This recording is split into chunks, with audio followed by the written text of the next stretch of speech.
우리 잘 있어?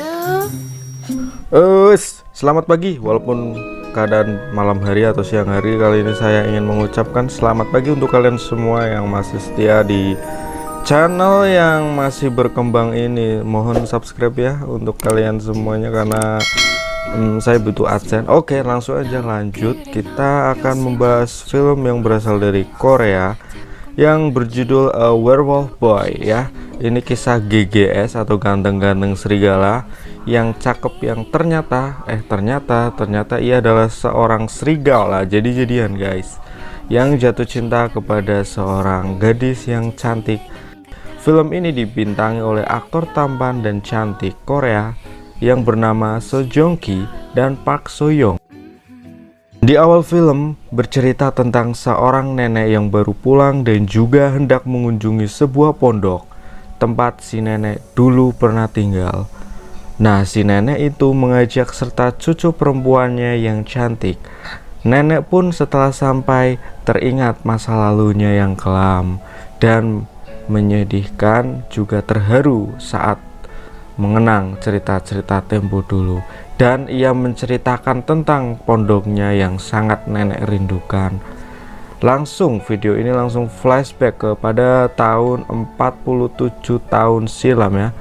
Terdapat sebuah keluarga di scene ini adalah keluarga si nenek di masa lalu, dan bisa dilihat nenek dulu masih remaja, dulunya sangat cantik dan manis. Perempuan cantik itu, kita sebut aja nenek ya, yang tadi sebetulnya bernama Sun Yi. Sun Yi kelihatan sedang makan bersama keluarga. Setelah makan, Sun Li yang lagi asik di kamar sontak terkejut dan langsung memberanikan diri mengecek datangnya suara itu. Dan ketika ia ke gudang, ternyata ia tidak sengaja melepaskan orang yang terkunci yang berasal dari balik pintu gudang yang terkunci itu.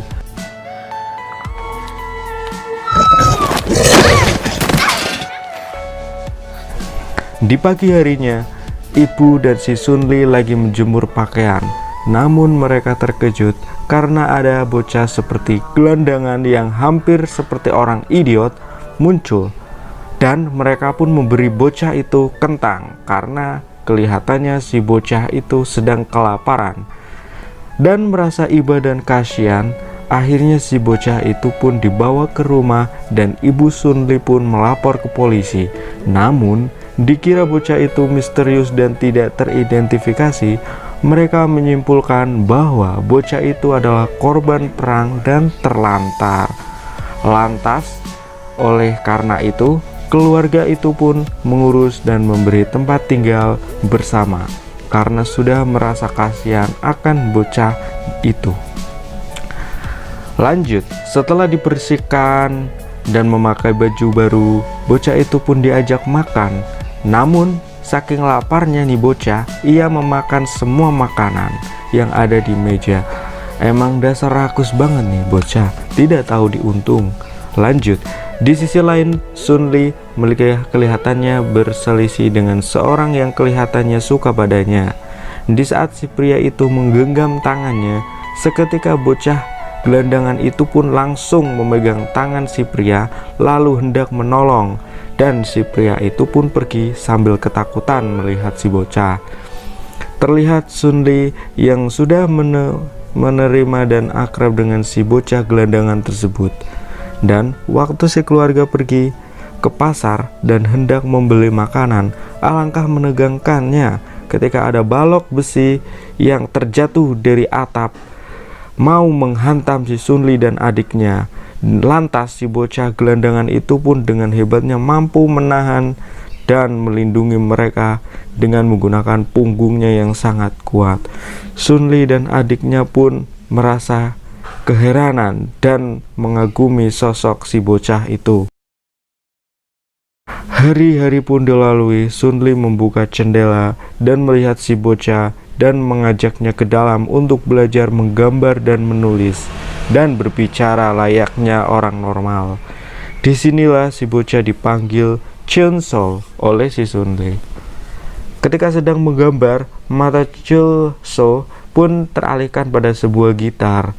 Lantas Sunli pun menyanyikan lagu yang indah untuk Cheol, dan Cheol pun menyukainya dengan perasaan yang senang di dalam hati.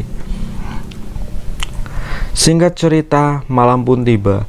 Si Jitae yang pria yang waktu itu datang lagi ke rumah si Sunli dan masuk menemui ia. Jitae yang mampu kelihatan membawa teman dan hendak melakukan hal senonoh kepada Sunli. Melihat itu pun si Cheol yang berada di luar lantas berubah menjadi serigala jadi-jadian, guys. Wah, mantep banget tuh. Dan langsung menghajar dan hampir membunuh si pria. Namun Sunli menghentikannya. Jitae pun selamat. Bagong banget sih Jitae ya, mau melakukan hal yang enak-enak. Namun ia ketahuan. Si Cheol pun berubah menjadi manusia lagi karena desakan si Sunli. Cheol yang sudah diketahui identitasnya kemudian dikurung dan dirantai bak seekor binatang buas. Lanjut, latar waktu pun berubah menjadi malam. Niat jahat Jitae menambah ketika ia melepas Cheol dan menyuruhnya untuk berbuat jahat dan meneror desa karena ia berbohong dan memprovokasi si Cheol kalau gitar yang dimainkan si Sunli hilang atau rusak. Katanya, si Cheol yang hilang kendali karena terprovokasi Jitae pun membuat warga desa resah dan terluka. Sunli yang kebetulan melihat itu pun menghampiri si Cheol. Namun pada saat ada polisi yang membawa senjata, alangkah nekat si Jitae yang merebut senjata pak polisi itu dan tertembaklah si Cheol. Cheol pun yang sudah berubah menjadi monster langsung menghajar dan menggigit Jitae. Mamam. Gigitan GGS atau ganteng-ganteng serigala membuat Jitae mati. Ia manusia mati karena monster yang ada pada diri si Cheol.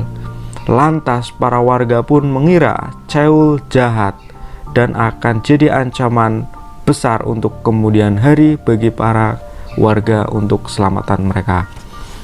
Cheol yang membawa Sunli pergi ke hutan, dan ketika sudah pagi Sunli pun menangis sedih karena teringat pada malam kejadian itu dan mengungkapkan perasaannya pada Cheol. Si Sunli yang menangis dan berusaha menyuruh si Cheol supaya pergi karena bahaya apabila ia ditemukan polisi dan warga. Bisa diamuk itu si Cheol. Momen yang paling membuat sedih ketika harus berpisah karena saling suka dan saling melindungi. Mau gimana lagi, guys? Ini juga karena akibat si Cheol sendiri yang membunuh si Jitae sih. Kembali ke waktu Sunli yang jadi nenek-nenek ya. Si nenek-nenek pun mendengar sesuatu suara dan lantas ia pun keluar menuju gudang tempat ia dulunya melepaskan si Cheol. Dan sudah berubah jadi gudang yang penuh tanaman yang cantik, tanaman yang hias dan sangat rapi. Ketika nenek membuka pintu, sangat menakjubkan sekali ketika si Cheol berada di dalam dengan muka yang masih awet muda tanpa menua sekalipun. Ia mengatakan bahwa dirinya si Cheol adalah sosok yang setia yang menunggu Sunli sampai saat ini. Sunli yang sudah jadi nenek-nenek pun menangis haru dan Cheol pun memberi gitar yang dulu sempat dimainkan si Sunli ketika ia bersamanya tempo dulu. Mereka pun berpelukan dan menangis di pelukan Cheol, dan nenek pun berkata, "Maafkan aku Cheol." Sangat mengharukan banget, guys. "Dan aku pun sangat merindukanmu juga," kata si Cheol. Ending yang sangat mengharukan. Nah, ketika sudah di penghujung cerita ya, si Cheol itu melihat ke arah mobil yang dibawakan oleh si nenek ya. Si nenek yang mau ke kota lagi, dia melepaskan si Cheol dan Cheol pun harus mengikhlaskan si nenek ya. Karena mau gimana lagi, mereka sudah berbeda dunia ya. Dan pesan yang dapat kita ambil dari film ini adalah ketika cinta yang tidak bisa disatukan dan juga penantian yang tak berujung bertemu, namun cinta sejati tak akan hilang terganti. Salam rindu buat kekasih, semoga engkau selalu berhati-hati dan berbahagia walau tak bersama lagi. Salam sejahtera guys, jangan lupa subscribe, jangan lupa like and share. Kedepannya gue akan bikin video